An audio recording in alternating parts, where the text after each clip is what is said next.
بسم الله الرحمن الرحیم. سلام و عرض ادب محضر حضرت شیخ الاسلام مولانا عبدالحمید حفظ الله، رهبر مذهبی اهل سنت ایران، به ویژه مردم سیستان و بلوچستان.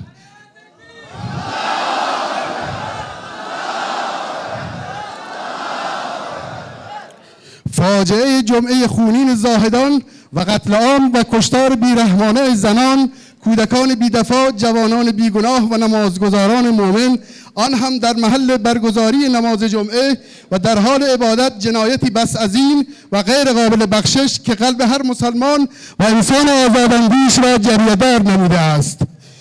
عید بزرگ نوتیزهی، هرمزی، شیروزهی، شیحکی، هوتی، دهانی و کریمدادزئی و سایر وابستگان همانند کلیه طوایف استان سیستان و بلوچستان و دیگر هموطنان دلسوز و خیراندیش این حادثه دلخراش را محضر حضرت شیخ الاسلام حفظ الله، خانواده معظم شهدا، مصدومین و مردم شریف استان تسلیت عرض می‌نماییم و برای شهدای این حادثه از خداوند علو درجات و مصدومین شفای عاجل و کامل مسئلت داریم.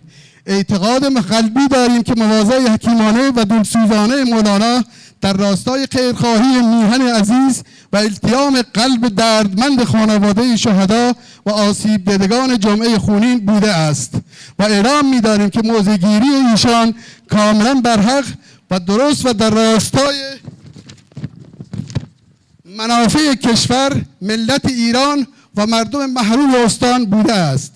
از مسئولین امر درخواست داریم که مواضع خیرخواهانه و نصایح دلسوزانه حضرت شیخ الاسلام توجه بیشتر و دقیقتری داشته باشند و هرچه سریعتر نسبت به شناسایی، معرفی و مجازات عاملان و آمران جنایت جمعه خونین زاهدان اقدام تا مرهمی بر قلب دردمند خانواده شهدا و آسیب دیدگان باشد. تکبیر.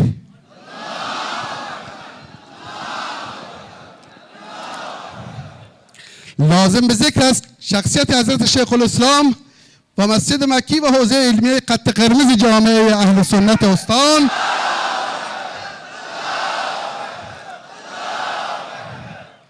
خط قرمز جامعه اهل سنت استان و مردم عید بزرگ نوتیزهی، هرماگهی، شیروزهی، شیحکی، هوتی، دهانی و کریمدادزئی میباشد و سایر وابستگان میباشد و هر گونه بی‌حرمتی و تعرض در این موارد قابل تحمل نخواهد بود.